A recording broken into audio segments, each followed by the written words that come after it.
한 절씩 돌아가며 교독하겠습니다. 바울과 바나바가 회당에서 나오는데 사람들이 그들에게 다음 안식일에도 이 말씀을 좀 더 해달라며 부탁했습니다.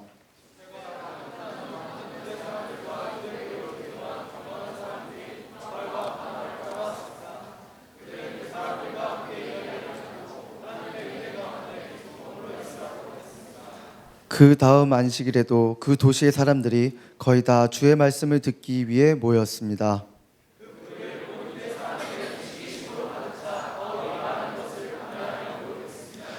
그때 바울과 바나바가 그들에게 담대하게 대답했습니다.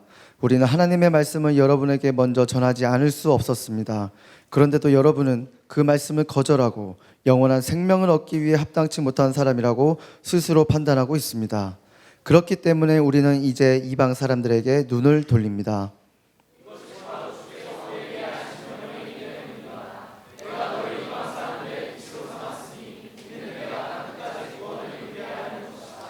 이 말을 들은 이방 사람들은 기뻐하며 주의 말씀을 찬양했습니다. 그리고 영원한 생명을 얻도록 선택된 사람들을 모두 믿게 됐습니다. 그러나 유대 사람들은 경건한 기부인들과 그 도시의 지도자들을 선동해 바울과 바나바를 핍박하게 했고 결국 그 지방에서 그들을 강제로 내쫓았습니다.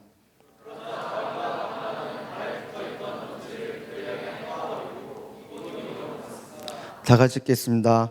제자들은 기쁨과 성령으로 충만했습니다. 네, 이 시간 목사님께서 나오셔서 말씀을 전해주시겠습니다. 우리가 지난주에 이 사도 바울과 바나바의 1차 전도 여행이 시작되는 장면을 함께 나누었습니다. 물론 구정이어서 이 가족들에게 시골로 막 외국으로 가신 분들도 있겠지만 우리가 1차 전도 여행이 드디어 시작됐습니다. 1차 전도 여행 중에 이 바울과 바나바가 지난주에 간 데가 섬 이름이 뭐라 그랬죠? 지금 저한테 한 건가요? 네, 농담이에요. 바보라는 섬이었어요. 여기 보면은 키프로스 섬에 이 바보라는 이 지역이 있었죠. 이 바울과 바나바가 바보에서 다시 배를 타고 육지로 갑니다. 그래서 이 육지에 버가라는 지역으로 가고 버가에서 다시 이동해서 이 비시디아라는 지역으로 가요. 비시디아라는 지역에 가니까 어느 도시가 있냐면 따라합시다. 안디옥이라는 도시가 있는 겁니다. 안디옥이라는 그 도시를 저와 여러분이 전에도 이야기했었나요? 아니면 오늘 처음 나누는 건가요? 전에도 여러 번 이야기했습니다. 이때 우리가 혼동해서 안 되는 게 있어요. 바로 밑에 있는 이 시리아 지방, 수리아 지방에 있는 안디옥이 바로 바울과 바나바를 선교사로 파송한 그 안디옥 교회가 있는 곳이에요. 우리 따라합시다. 시리아 안디옥.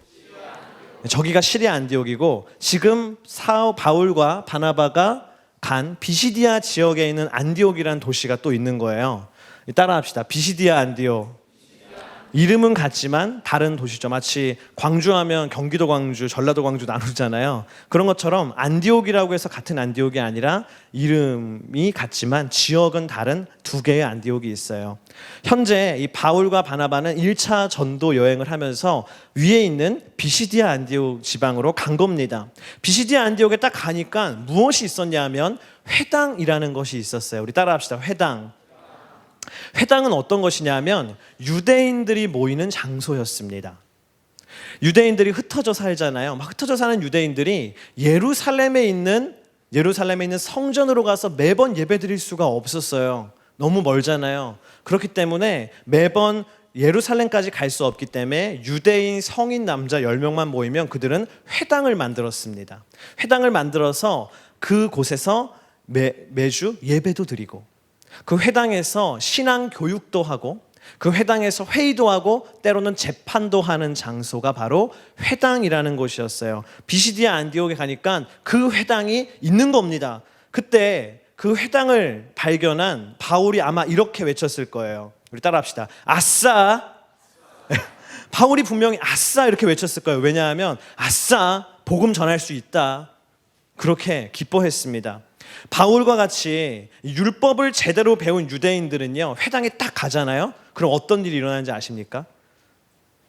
그 말씀을 강론할 수 있는 기회가 주어졌어요.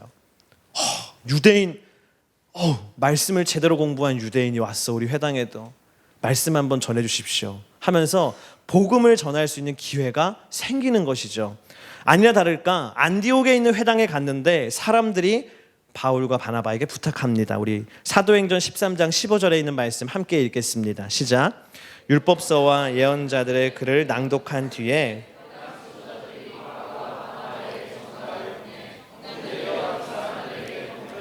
말씀이 있으면 하시오라고 했습니다. 이 사람들에게 권면해 줄 말씀이 있으면 하시오라고 바울에게 바나바에게 얘기한 거예요. 여러분, 바울과 바나바가 거기 있는 사람들에게 권면해 주고 싶은 말씀이 있었을까요? 없었을까요? 있죠. 뭡니까? 바로 예수 그리스도의 은혜의 복음입니다. 할렐루야. 예수 그리스도의 은혜의 복음. 예수 그리스도께서 당신의 죄를 지고 십자가에서 달려 돌아가셨습니다. 예수 그리스도를 구원자로 믿으면 누구든지 영생을 얻습니다. 구원을 얻습니다. 예수 그리스도를 믿으십시오. 이 예수 그리스도 십자가의 복음, 은혜의 복음을 증거할 수 있는 기회가 주어진 것이에요.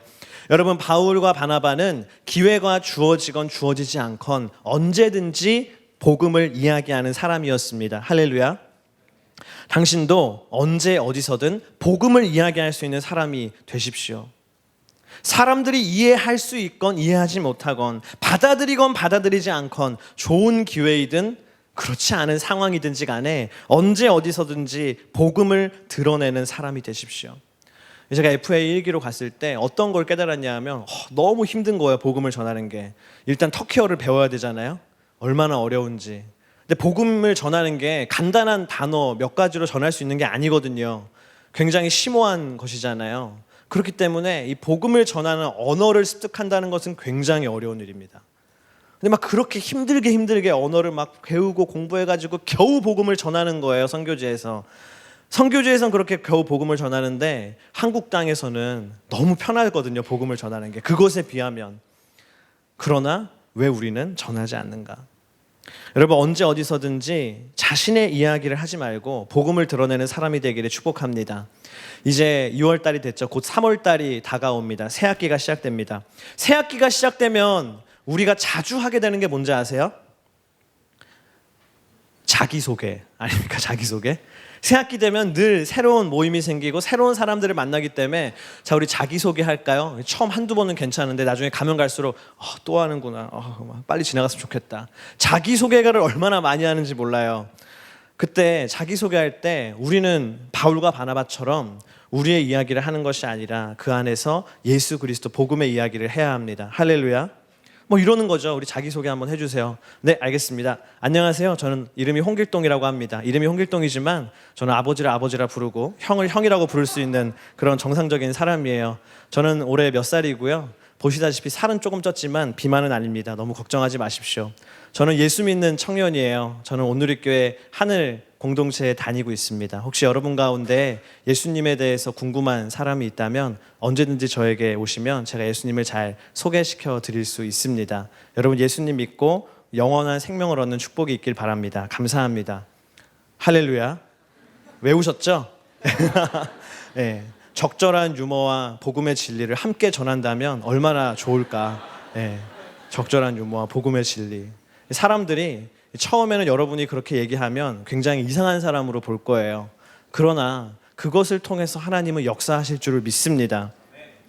바울과 바나바도 그렇게 복음을 전했어요. 사람들이 전할 말씀이 있으면 우리 예언서와 율법서 읽었는데 같이 좀 강론할 수 있으면 강론해 주세요라고 했지만 바울과 바나바는 그것을 통해서 복음을 얘기했어요. 그 핵심 내용이 뭐였냐면 누구든지 예수 그리스도를 믿으면 의롭다 인정을 받고 구원을 받는다. 그것을 얘기했습니다. 사람들이 그 순수한 복음을 들었을 때 어떤 반응을 보였을까 굉장히 궁금해요.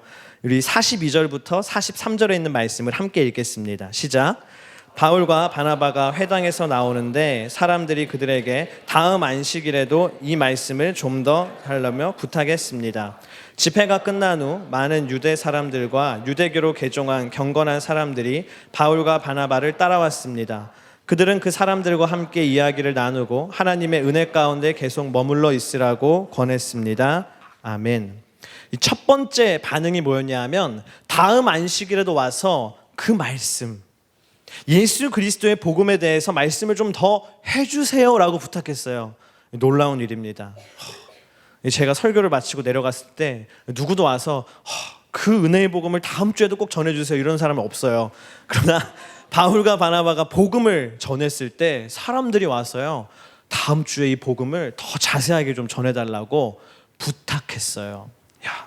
두 번째 반응이 뭐였냐면, 유대 사람들과 유대교로 개종한 경건한 사람들이 바울과 바나바를 계속 찾아와서 물어보고 이야기하고 싶어 했어요.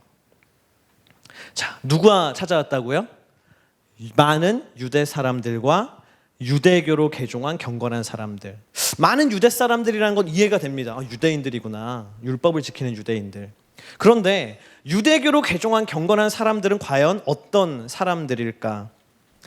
당시 로마 제국의 시대였죠. 로마 제국은 지금의 이 로마가 어디 반도에 있어요, 여러분? 이탈리아 반도에 있잖아요. 그 이탈리아 반도만 로마가 다스린 게 아니라 저기 북아프리카와 이집트와 중동 지역에 이르기까지 이 서방 지역의 대부분을 통치한 거대한 제국이 바로 로마였어요. 로마에는 뭐가 있었냐 하면 따라합시다. 군사력이 있었어요. 그리고 따라합시다. 로마의 법. 그 유명한 말이 있잖아요. 로마에 가면 뭘 따르라? 로마의 법을 따르라. 로마에는 군사력과 엄청나게 좋은 로마의 그 만국을 통치하는 법이 있었습니다. 그런데 로마에 없던 게 있어요. 뭔지 아세요? 로마 고유의 좋은 문화가 없었어요.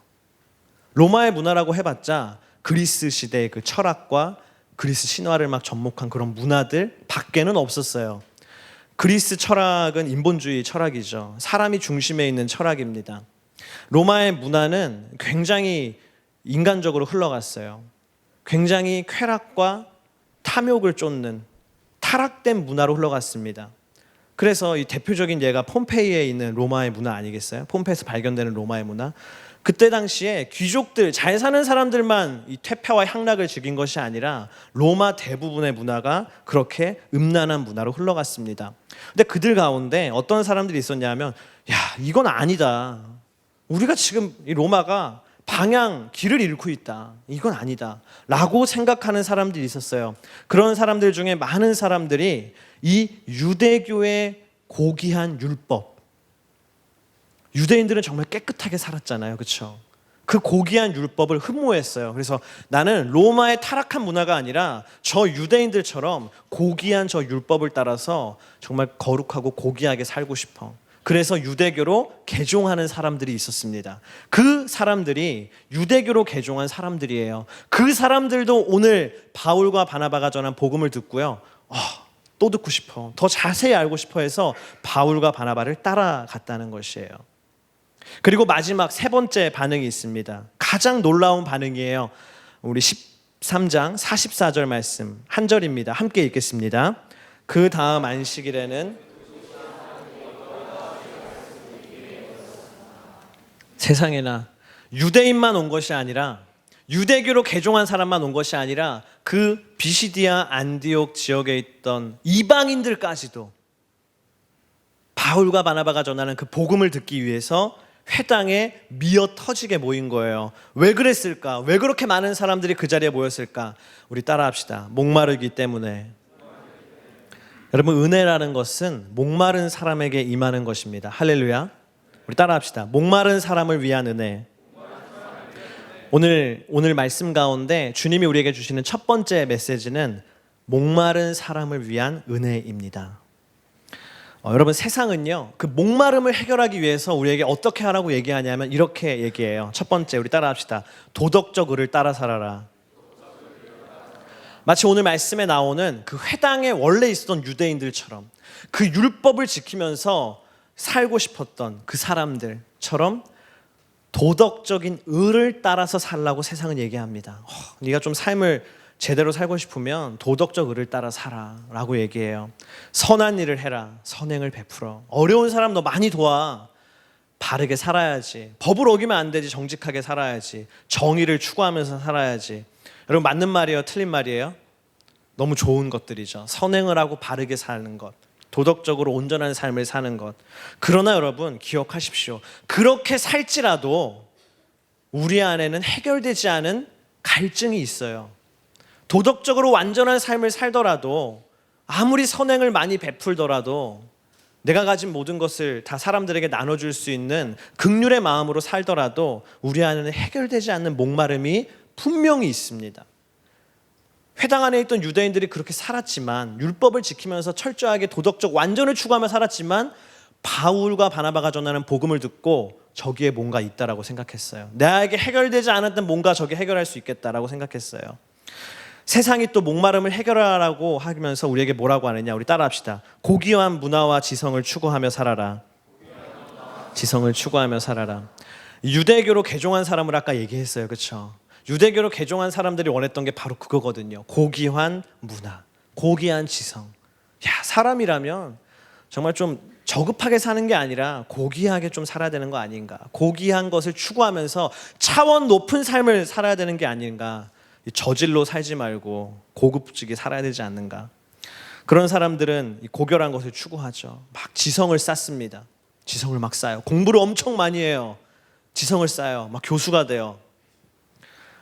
예술의 삶을 바쳐요. 고귀한 문화인 예술의 삶을 바쳐야지. 예술적인 삶을 살아가요. 그러나 여러분, 그렇게 살더라도요, 해결되지 않는 목마름이 있을까요, 없을까요? 있어요. 아무리 지성을 많이 쌓고 박사 학위가 몇 개 따도요, 해결되지 않는 목마름이 그 사람 안에 있어요. 아무리 예술적으로 내가 막 인간 문화재 되더라도요, 해결되지 않는 목마름이 우리 안에 있어요. 마지막, 세상은 우리에게 뭐라고 하는가? 우리 따라합시다. 쾌락을 따라 살아가라. 회당 밖에 있었던 수많은 로마의 이방인들처럼 쾌락을 따라 살아가면 너의 목마름이 해결될 것이다라고 얘기합니다. 제가 이 군대에서 봤던 참 제일 안타까웠던 사람 중에 한 명이 누구였냐면, 이 직업 군인이었어요. 근데 그 사람은 왜 군인이 됐냐 물어보니까 나라를 사랑하고 나라를 지키기 위해서 뭐 이런 게 아니라 평생 게임만 하면서 살고 싶대요. 예, 근데 게임만 하면서 내가 군대에서 게임을 어떻게 하면 살 수 있을까 생각하니까, 군인이 되면 안정적으로 군인으로서 복무하고 퇴근하면 계속 게임을 할 수 있겠구나. 그래서 군인이 된 거예요. 전쟁이 나면 안 되겠다, 저런 사람들이 있는데. 예, 그걸 하면 내 목마름이 해결될 것 같은 것이죠. 어떤 사람 여행을 굉장히 좋아하는 사람이 있어요. 그렇죠? 지난주에도 여행하면 행복해진다고 했어요. 그렇죠? 여행하는 거 너무나 좋은 것입니다. 그러나 평생 여행을 하고 내가 전 세계를 순회하면서 세계 일주를 해도요, 해결되지 않은 목마름은 반드시 있어요. 내가 술을 아무리 찾아다니고 술을 많이 마셔도, 내가 남자친구를 아무리 많이 사귀고 여자친구를 아무리 많이 사귀어도, 내가 쾌락을 추구하면서 살지라도 해결되지 않는 목마름이 있습니다. 우리가 왜 중독에 빠지는지 아세요? 왜 막 미디어 중독에 빠지고 게임 중독에 빠지고 술 중독에 빠지고 음란의 중독에 빠지는지 아십니까? 내 안에 해결되지 않은 갈증을 그걸로 해결하고 싶은 거예요. 그러나 알잖아요. 아무리 거기 심취해도 목마름이 해결되지 않아요. 제가 대학생 때 아주 오래된 외국 CCM 한 곡을 듣게 됐어요. 여러분 돈 모엔이라고 아세요? 굉장히 오래된 CCM 가수인데 안다면 여러분은 매니아일 것 같아요.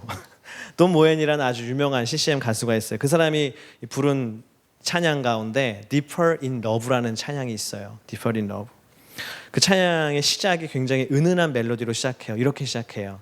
There is a longing only you can feel, a raging tempest only you can still. 이렇게 시작하거든요. 근데 제가 이 찬양을 처음 딱 듣는 순간 굉장히 제 마음속에 큰 공감이 있었어요. 그렇지. 그 가사처럼 정말 예수님만이 채울 수 있는 갈망, longing인데 only you can feel이에요. 그 갈망이 내 안에 있더라고요. 제 안에. 나한테도 그 안에 있는데.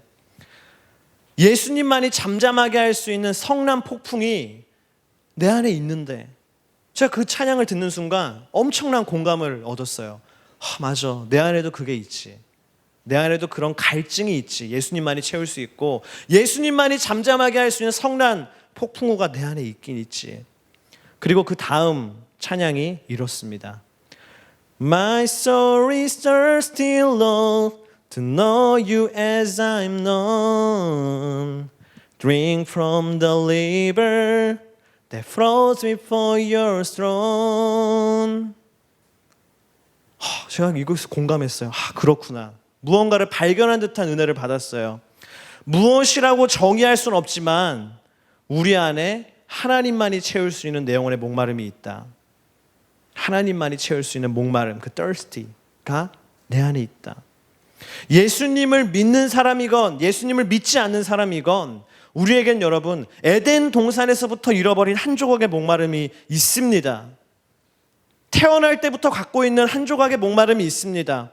세상 사람들은 그 목마름을 해결하기 위해서 다른 것들을 벌컥벌컥 마시라고 얘기해요. 쾌락을 마셔라, 지식을 마셔라, 사상을 마셔라, 예술과 윤리를 마셔라, 정의로운 삶을 마셔라, 술을 마셔라, 이성을 마셔라. 그러나 여러분 바닷물을 아무리 먹어도 계속 목마르죠. 결코 그 목마름이 해결되는 것이 아니라 오히려 바닷물을 먹었을 때 더 목마른 것처럼 세상의 그 헛된 것들을 먹었을 때, 마셨을 때 우리의 그 에덴 동산에서 잃어버린 한 조각의 목마름이 결코 해결되지 않더라고요. 해결되지 않습니다. 그 목마름은 오직 예수 그리스도를 통해서만 해결될 수 있어요. 할렐루야. 저는 저와 여러분이요, 우리 안에 있는 그 한 조각의 목마름을 발견하게 되기를 축복합니다. 그리고 그 한 조각의 목마름을 채울 수 있는 마지막 블럭은 예수 그리스도라는 걸 깨닫게 되기를 축복합니다. 요한복음 4장 14절에 이런 말씀이 있습니다. 우리 요한복음 4장 14절과 요한복음 7장 38절 이어서 함께 읽겠습니다. 시작. 그러나 내가 주는 물을 마시는 사람은 영원히 목마르지 않을 것이다. 내가 주는 물은 그 사람 안에서 계속 솟아올라오는 영생에 이르게 하는 샘물이 될 것이다. 누구든지 나를 믿는 사람마다 성경의 말씀대로 생수의 강이 그 배에서 흘러나올 것이다. 아멘. 여러분, 예수 그리스도는 우리의 그 알 수 없는 목마름을 해결해 주시는 유일한 생수의 근원인 줄을 믿습니다. 여러분 목마르십니까? 나 목말라. 그걸 막 다른 걸로 채우려고 하십니까? 막 술로 채우고 싶고, 이성으로 채우고 싶고, 지식으로 채우고 싶고, 세상의 자랑으로 채우고 싶고, 그때 기억하세요. 그 목마름은 오직 예수 그리스도를 통해서만 해결될 수 있는 목마름이에요. 당신이 예수 그리스도를 믿더라도 그 예수 그리스도를 내 마음속에 온전히 모시지 못하면 목마릅니다. 예수 그리스도를 내가 따라갈 때만, 그분을 바라볼 때만, 그분을 쫓을 때만 그 목마름이 없을 수 있는 것입니다. 오직 예수 그리스도로만 당신의 목마름을 채우기를 축복합니다. 할렐루야. 그래서 따라합시다. 예수 그리스도 외에는 미칠 것이 없다. 군대에서 저 훈련 받을 때 정말 힘들었던 때가 언제인지 아세요? 목마를 때입니다. 목마를 때. 수통에 물을 한가득 받아서 훈련을 시작했어요. 근데 계속 행군하고 걷고 산을 넘다 보니까 목이 마르고 한 모금씩 마시다 보니까 다 먹은 거예요. 물이 없는 거예요. 나만 물이 떨어진 줄 알았는데 다 떨어진 거예요. 사람들이요. 같이 행군하던 사람들이요. 너무 목이 마르는 그 여름날에 죽겠다 이러다가 막 그러면서 행군을 계속하고 산을 가고 있었는데 저기 보이는 웅덩이에 물이 있어요. 사람들이 너무 목마르니까 거기 가서 막 그 웅덩이에 있는 더러운 물인데 막 마시는 거예요. 근데 나중에 먹다 보니까 저쪽에 막 올챙이 알이 떠 있고 그런 물인 거예요. 저는 먹지 않았습니다. 할렐루야. 그 물을 마신 사람들은요 다 피부병에 걸렸어요. 훈련 갔다 와서 계속 병원 다니고 약 먹는데 제대할 때까지 안 낫는 거죠. 아무 물이나 마셔서는 안 돼요. 세상이 우리에게 내미는 그 아무 물이나 먹으면 안 돼요. 우리가 목마를 때 기억해야 될 건 생수의 근원 되시는 예수 그리스도만이 나의 목마름을 해결할 수 있다. 그래서 우리가 세상 다른 것에 미칠 것이 없어요.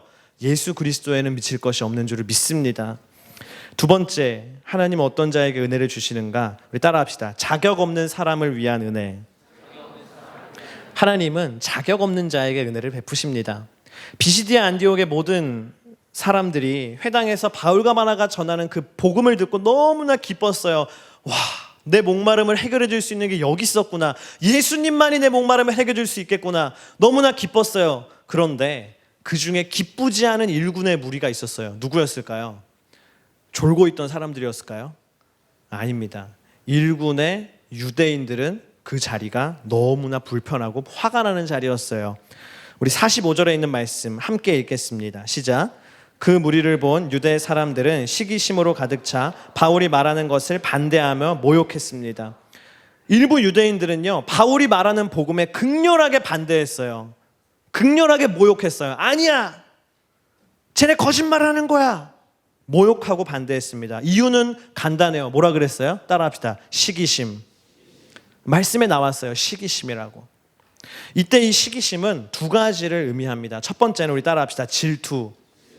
질투가 난 거죠.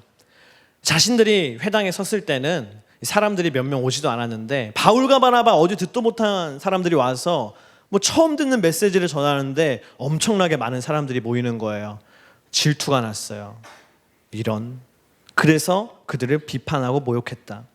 두 번째가 더 중요한 이유입니다. 근본적인 이유예요. 우리 따라합시다. 열심. 오늘 그 유대인들이 극렬하게 반대했던 이유가 시기심이라 그랬는데 그 시기심이란 단어를 다른 말로 번역하면 열정, 열심이라는 단어입니다. 근데 더 구체적으로 얘기하면 우리 따라합시다. 율법에 대한 열심. 그 열심은 유대인들이 갖고 있던 율법에 대한 열심이었어요. 다른 열심이 아니라 막 공부 열심히 하는 열심이 아니라 율법에 대한 열심이었어요. 율법. 유대인들이 그 땅에서 하나님께 선택받은 선민으로서의 정체성을 지키며 사는 것이 얼마나 힘들었을까. 그들은 그 유대인 하나님 선민이라는 정체성을 지키려고요, 율법을 정말 열심히 지켰습니다. 우상이 가득한 그 로마 제국 안에서요, 나는 그 우상들이 아니라 하나님의 율법을 따르겠어. 나는 거룩하게 살겠어. 정말로 열심히 그 율법을 지키며 살았어요. 먹고 싶은 거 참고, 가고 싶은 거 가지 않으면서 참고, 하고 싶은 거 하지 않으면서 참고, 때로는 이 많은 유방인들이 이 조롱하고 배척하고 학대하고 때로는 죽일지라도 그 율법을 생명처럼 지키고 살았어요. 왜? 이 율법을 내가 지켜야만 구원받는다고 믿었기 때문에 생명처럼 지켰는데, 오늘 바울과 바나바가 와서 얘기한 그 복음의 메시지는 뭐예요? 율법을 지켜야 구원받는 게 아니라 예수님을 믿으면 누구나 구원을 받는다. 그것이거든요. 전에 유대인들이 생각했던 하나님 나라의 초대장은 이런 거였어요. 하나님 나라의 초대장 누구에게 보내는 거예요?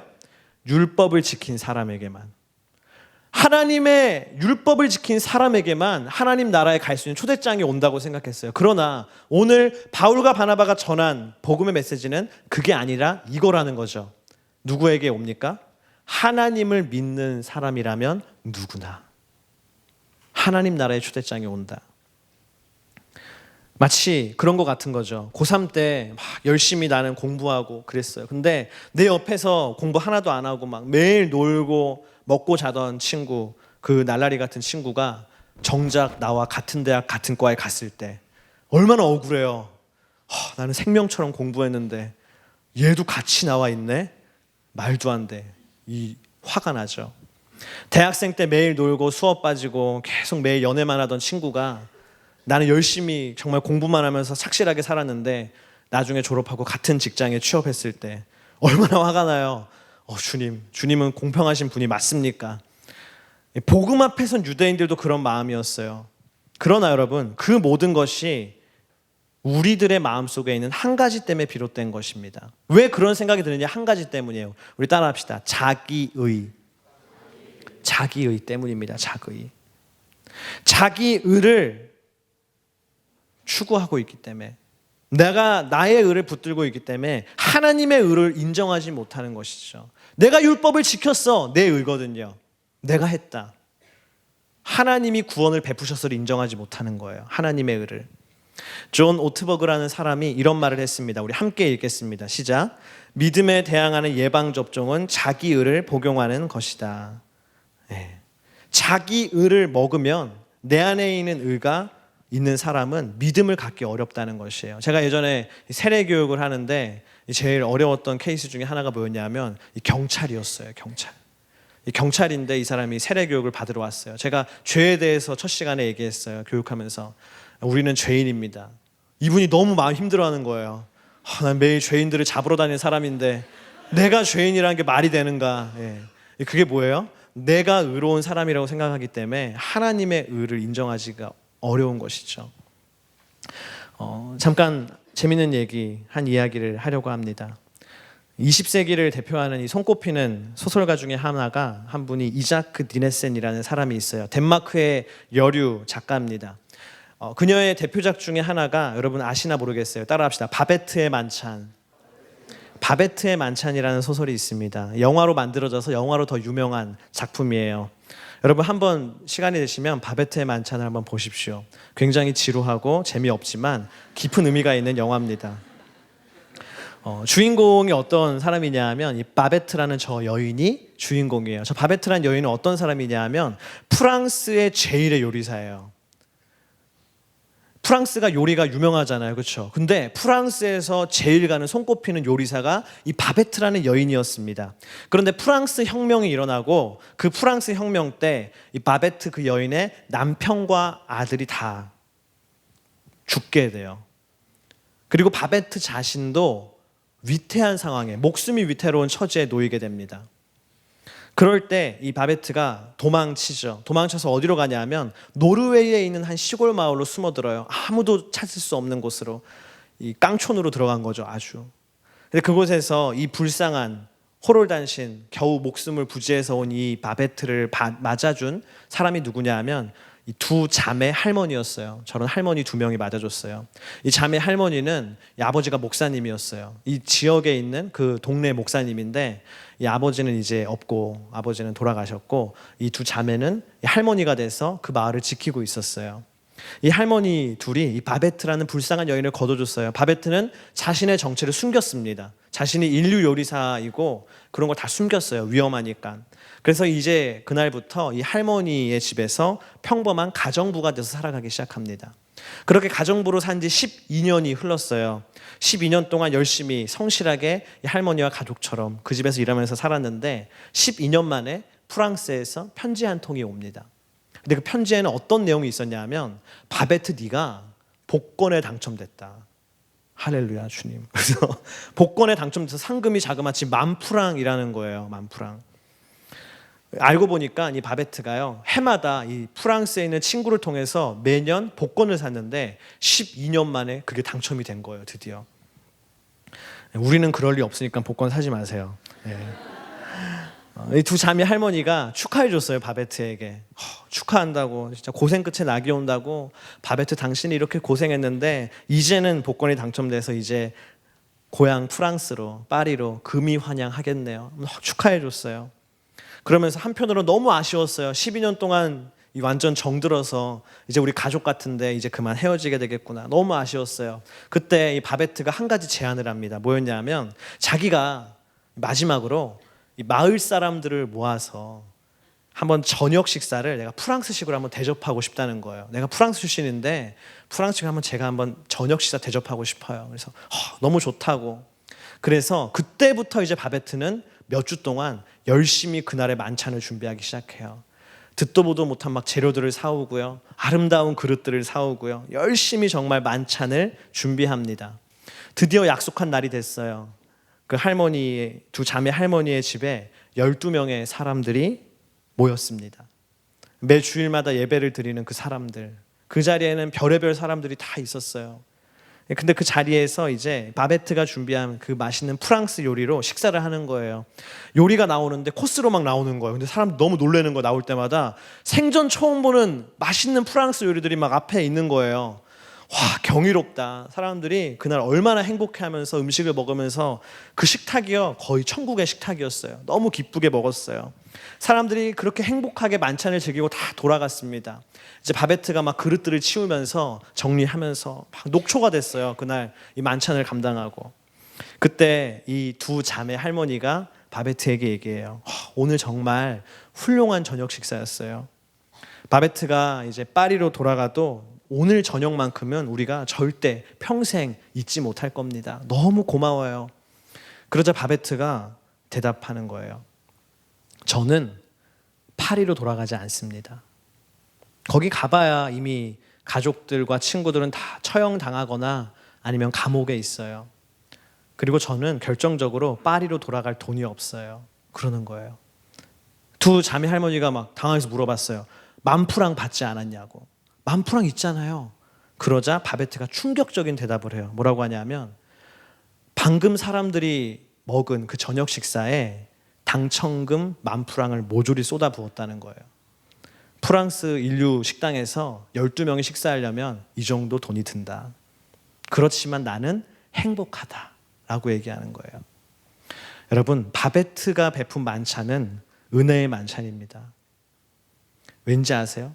거기 모인 사람들은 그것을 받을 자격도 없고 그 식사에 대해서, 만찬에 대해서 값을 지불한 적도 없어요. 그러나 그들에게 그것이 주어졌어요. 아무런 자격도 없고 값을 내지도 않은 사람들에게 평생 있을까 말까한 진수성찬이 베풀어졌습니다. 여러분, 은혜는 받는 이에게는 값없이 주어지는 것이에요. 그러나 기억하십시오. 주는 이에게는 모든 소유가 들어가는 것이에요. 하나님께서 저와 여러분을 죄와 사망에서 구원해 주셨죠. 그걸 뭐라고 하는지 아세요? 따라합시다. 무조건적인 은혜. 무조건적인 은혜예요. unconditional이에요. 조건이 없어요. 저와 여러분이 복음으로 인해서 구원받는데 조건이 없어요. 우리는 의로운 일을 행한 적도 없고 율법을 다 지킨 적도 없고 더럽고 추한 죄인일 뿐이에요. 그러나 무조건적인 은혜이라고 해서 그 무조건적인 은혜지만 그 무조건적인 은혜는 우리에게는 무조건이지만 베푸신 하나님의 입장에서는 독생자 예수 그리스도, 그분의 전부를 내어주는 것이었어요. 무조건이 아니에요. 전부였어요. 여러분, 이것이 하나님의 사랑입니다. 할렐루야. 자격 없는 자에게 베풀어 주신 하나님의 진정한 은혜가 바로 그런 것이에요. 우리가 그 하나님의 위대한 사랑 앞에서 하나님, 나는 자격 있습니다. 나는 그리스도 예수의 생명을 취할 만한 자격이 있습니다. 나는 구원받을 만한 자격이 있습니다라고 어떻게 감히 얘기할 수 있겠습니까? 우리는 그럴 만한 자격이 없는 사람입니다. 그런데도 불구하고 하나님은 분에 넘치는 은혜를 우리에게 주셨어요. 이방인들은 그 은혜를 알았어요. 이방인들은 바나바와 바울이 전하는 그 복음을 듣고, 이야, 우리에게 그런 은혜가, 주님의 전부를 우리에게 주시는 그런 은혜가, 그 복음을 듣고 한량없이 기뻐했어요. 그것이 사도행전 13장 48절 49절이에요. 우리 함께 읽겠습니다. 시작. 이 말을 들은 이방 사람들은 기뻐하며 주의 말씀을 찬양했습니다. 그리고 영원한 생명을 얻도록 선택된 사람들은 모두 믿게 됐습니다. 그리하여 주의 말씀이 그 지방 전체에 두루 퍼졌습니다. 기뻐하면서 그 말씀을 받았어요. 그러나 일부 유대인들은 그것을 받기 어려웠어요. 왜? 그들 안에는 자기 의가 있었기 때문에. 아직도 그들은 내가 그것을 받을 만하다, 내가 의롭다라는 생각이 있었기 때문입니다. 여러분, 오늘부터 저와 여러분이 그 유대인들이 아니라 이방인들처럼 자격 없는 자가 은혜를 입은 것처럼 살기를 축복합니다. 할렐루야. 우리 따라합시다. 자격 없는 자가 은혜 입은 것처럼 살자. 자격 없는 자가 은혜 입은 것처럼 살아야 돼요. 우리가 때로는 억울할 때가 있어요. 너무 억울하다. 왠지 아세요? 왜 그런 생각이 드는지 아세요? 내가 자격이 있다고 생각하기 때문이에요.